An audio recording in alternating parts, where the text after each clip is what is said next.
తెలంగాణ నరనరాల్లో ఉన్న దేశం దేనికి తలవంచకపోవడం, నిట్టారుగా నిలబడడం, అన్యాయాన్ని ఎదిరించడం,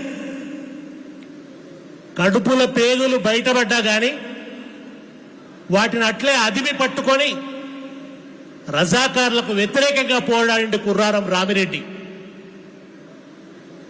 అది తెలంగాణ పౌరుషం. అణువు అణువున పౌరుషత్వం, కణము కణమున సాధుతత్వం, కణము కణమున సాహసత్వం, మాటలోన అమృతత్వం, మనసులోన సాధుతత్వం, వాసిగల్లిన తెలంగాణ వారసత్వం సోదరా, వాసిగల్లిన తెలంగాణ వారసత్వం సోదరా, వీర చరితల తలచుకోని అమరగానము సేయరా, తెలంగాణ జెండా ఎగిరెనో, గులాబీ జెండా ఎగిరెనో, కోటాది గుండెలు మురిసెనోయ్, తెలంగాణ తల్లి మోమున కొత్త కాంతులు నిండెనోయ్.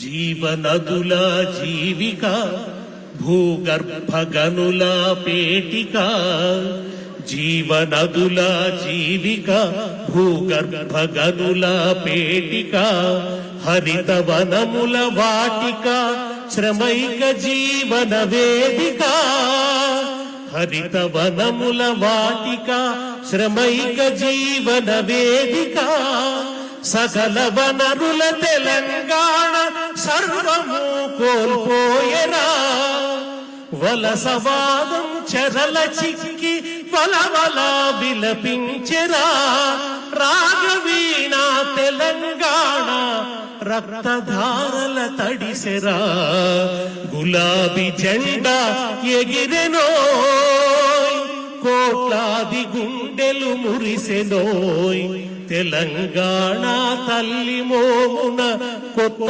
కాంతులు నిండెనోయ్, గులాబీ జెండా ఎగిరెనోయ్. నీళ్లు నిధులు చారగొట్టి, కొలుములన్నీ కొల్లగొట్టి, కష్ట జీవుల కడుపు గొట్టి, యువత కలలను పాతి పెట్టి, ద్రోహమే అధికారమయ్యి దోపిడిని సాగించెరా, గుండె రగిలిన తెలంగాణ తిరుగుబాటై ఎగిసెరా, వేలాది అమరుల ప్రాణ త్యాగం స్థూపమై వెలిసిందిరా, తెలంగాణ జెండా ఎగిరెనోయ్, గులాబీ జెండా ఎగిరెనోయ్, కోట్లాది గుండెలు మురిసెనోయ్, తెలంగాణ తల్లి మోమున కొత్త కాంతులు విరిసెనోయ్, గులాబీ జెండా ఎగిరెనోయ్.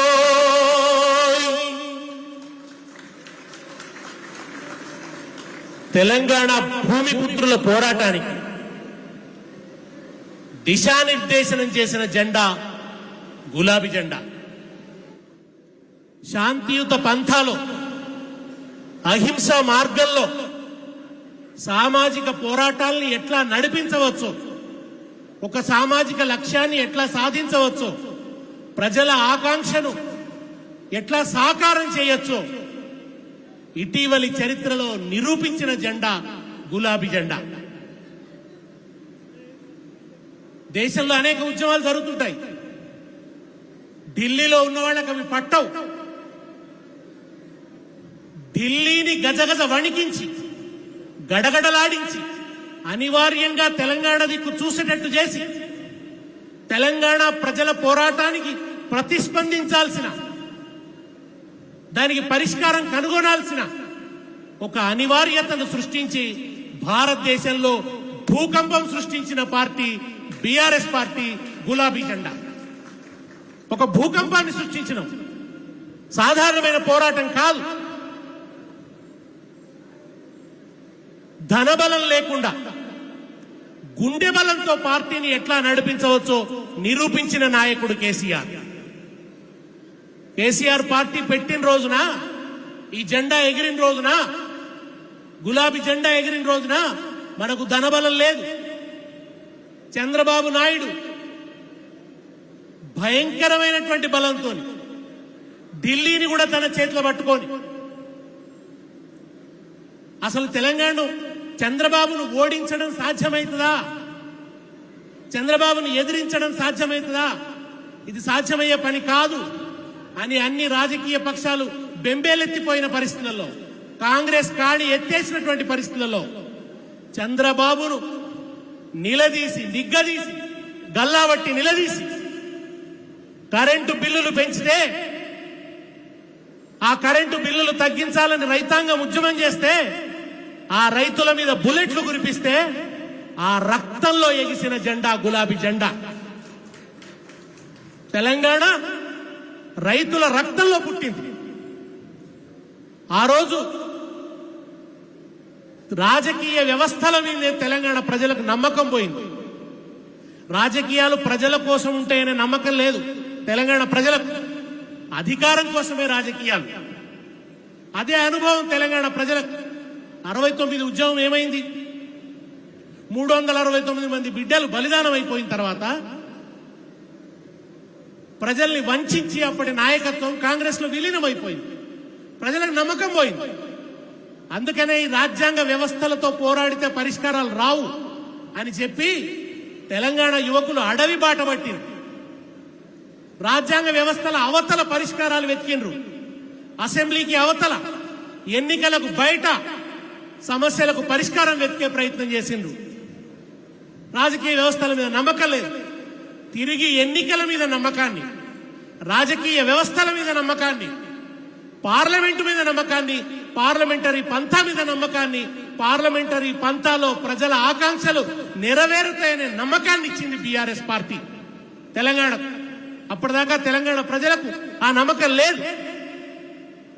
ఎవడు, ఏ రాజకీయ నాయకుడు ప్రజల ఆకాంక్షల కోసం నిలబడతాడనే నమ్మకం కూడా లేదు.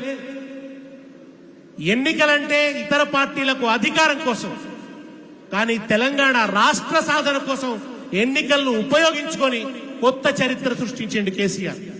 ఎందుకు ఇవి చెప్తున్నా అంటే నన్ను కొంత చరిత్ర మాట్లాడమన్నారు. తెలంగాణ గురించి అప్పటి వరకు చాలా పోరాటం జరిగింది, కానీ అది ఎప్పుడు కూడా ఎన్నికలను ప్రభావితం చేసే స్థాయికి చేరలేదు. కేసీఆర్ వచ్చిన తర్వాతనే తెలంగాణ డిమాండ్ అనేది ఎన్నికలను ప్రభావితం చేసే డిమాండ్ గా మారింది. అంతకుముందు చాలా ఆందోళనలు జరిగినాయి. జయశంకర్ లాంటి వాళ్ళు, కాళోజీ లాంటి వాళ్ళు సభలు పెట్టడం, మాట్లాడటం, భావజాల ప్రచారం చేయడం. జయశంకర్ గారు ఎప్పుడు ఒక మాట చెప్పేవారు, ఉద్యమానికి 3 కోణాలు ఉంటాయి. ఒకటి భావజాల ప్రచారం, రెండవది ఆందోళన అంటే ఉద్యమ కార్యాచరణ, మూడవది రాజకీయ ప్రక్రియ. ఈ 3 సమాంతరంగా సమానంగా జరిగితేనే ఆ పోరాటం బలపడుతుంది, ఆ పోరాటం గమ్యం చేరుతుందని జయశంకర్ గారు చెప్పేవారు. భావజాల ప్రచారం ఉండేది, కానీ ఉద్యమం లేదు, రాజకీయ ప్రక్రియ లేదు. ఆ 2 కోణాలను కూడా సంపూర్తి చేసింది. ఆ 2 కోణాల్లో కూడా ప్రజల్ని పురోగమింపజేసింది, ఉద్యమాన్ని నడిపించింది, గమ్యానికి చేర్చింది బీఆర్ఎస్ పార్టీ. ఆ చరిత్ర మన సొంతం, మనకు గర్వకారణమైనటువంటి చరిత్ర.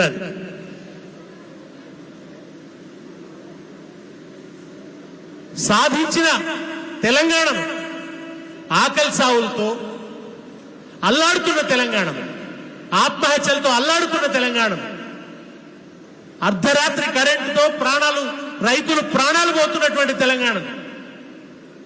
ఎంత దుర్మార్గమైన పరిస్థితి అంటే, మా సిద్దిపేట దగ్గర దుబ్బాక అని ఉంటుంది. ఆ దుబ్బాకలో లవాకర్ అనే ఒక రైతు, ఆయన రాత్రిపూట కరెంటు పెట్టేందుకు పోయిండు. రాత్రిపూట కరెంటు పెట్టేందుకు పోతే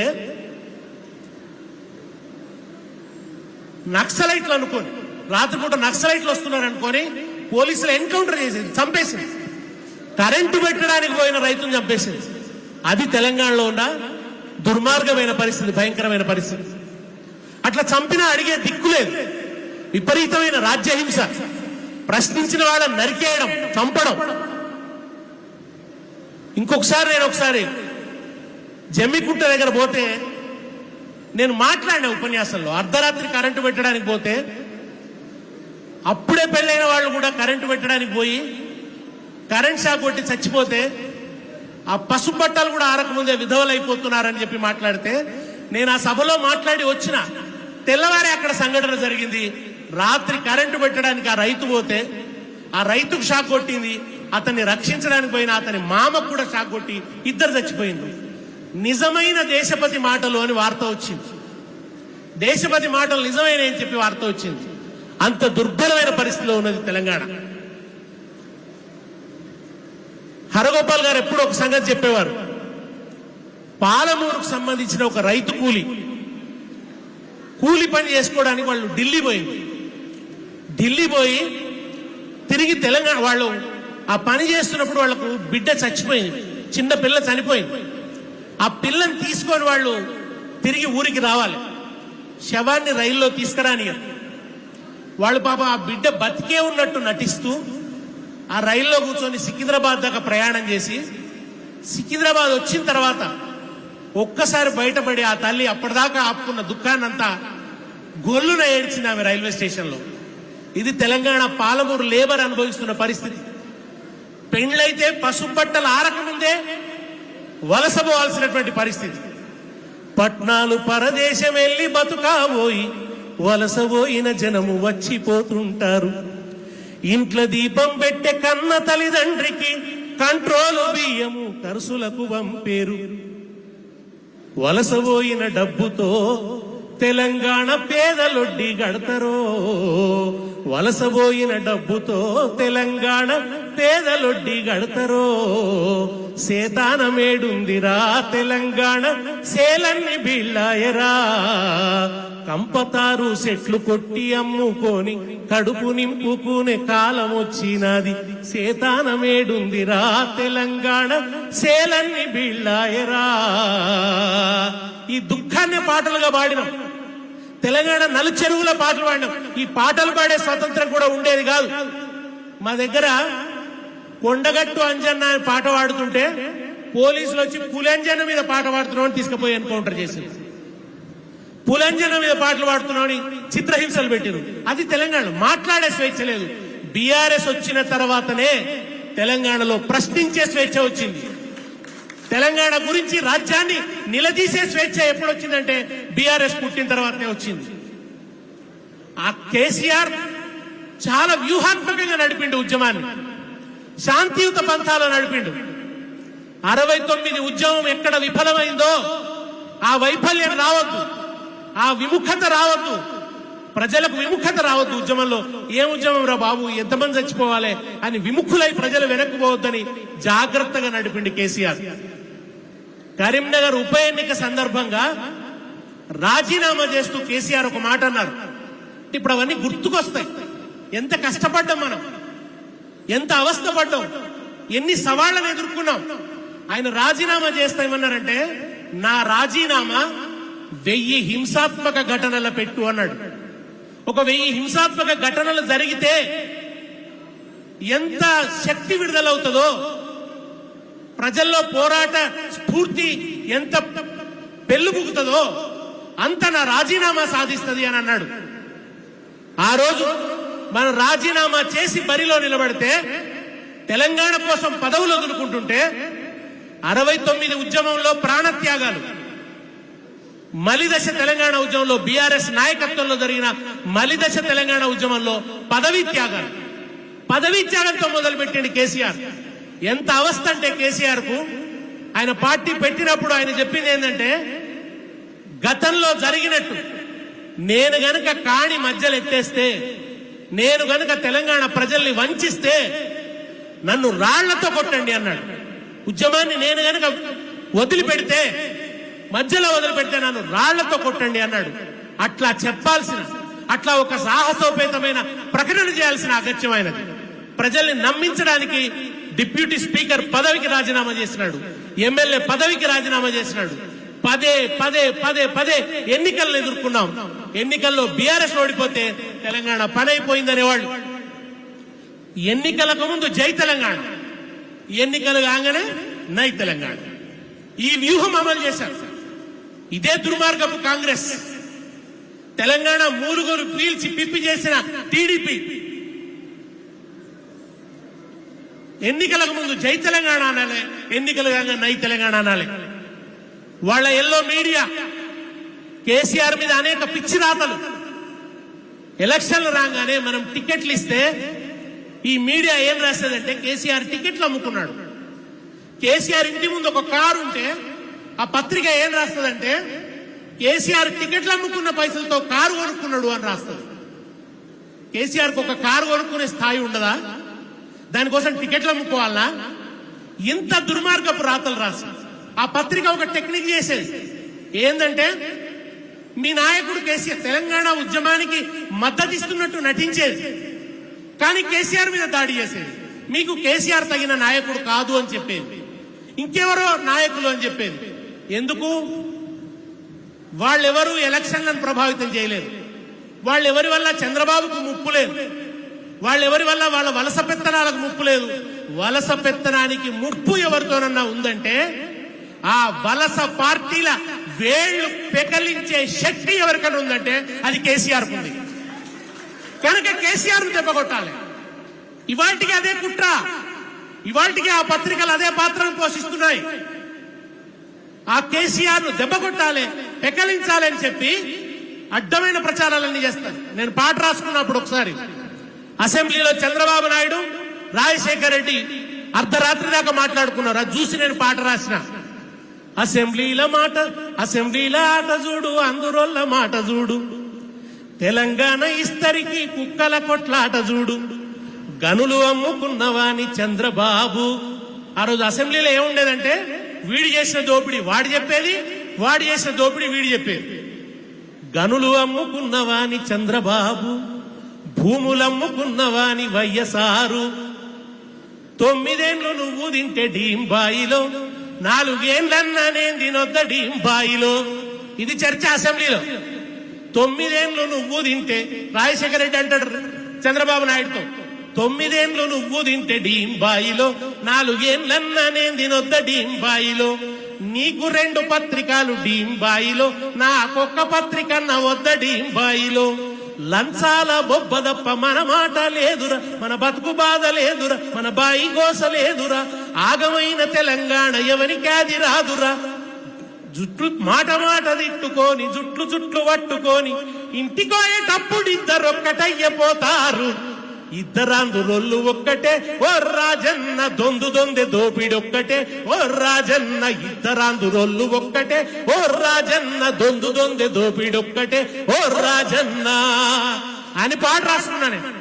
నీకు 2 పత్రికలు డీంబాయిలో, నాకు ఒక పత్రిక వద్ద డీంబాయిలో. ఆ రోజు అసెంబ్లీలో డైరెక్ట్ గా మాట్లాడుకునేవాళ్ళు. తెలంగాణకు పత్రిక లేదు, తెలంగాణకు టీవీ లేదు. తెలంగాణ పోరాటానికి రాజకీయ రూపం ఇచ్చింది కేసీఆర్. తెలంగాణను పత్రికలు వంచిస్తుంటే తెలంగాణ కోసం ఒక పత్రికను పెట్టింది కేసీఆర్. తెలంగాణకు ఒక మీడియా ఇచ్చింది కేసీఆర్. తెలంగాణకు ఒక టీవీని ఇచ్చింది కేసీఆర్. తెలంగాణ కోసం ఒక ఛానల్ పెట్టింది కేసీఆర్. ఎన్ని పనులు చేయాల్సి వచ్చింది, ఎన్ని కోణాలలో తెలంగాణను బలోపేతం చేయాల్సి వచ్చింది, ఎంత తమిళాడవలసి వచ్చింది. ఇవన్నీ చేసి ఒక్కొక్క పార్టీని ముగ్గులోకి లాగి 2004 ఎన్నికల్లో కాంగ్రెస్ ను ముగ్గులోకి లాగిండు, 2009 ఎన్నికల్లో టీడీపీని ముగ్గులోకి లాగిండు. టీడీపీ అనేది ఆంధ్ర వలస పార్టీ. దాని వేర్లు ఆంధ్రాలో ఉన్నాయి, కొమ్మలు రెమ్మలు మాత్రమే తెలంగాణలో ఉన్నాయి. అటువంటి పార్టీ చేత తెలంగాణకు అనుకూలంగా తీర్మానం చేయించిన మొనగాడు కేసీఆర్. కేసీఆర్ లేకుంటే చంద్రబాబు చేసేవాడా? చంద్రబాబు చేసే సమస్య లేదు. ఆయన చేత తీర్మానం చేయించాడు. ఒక్కొక్క ఎన్నికలో ఒక్కొక్క మెట్టెక్కించాడు. 2004 ఎన్నికల్లో నేషనల్ ఎజెండాలో భాగం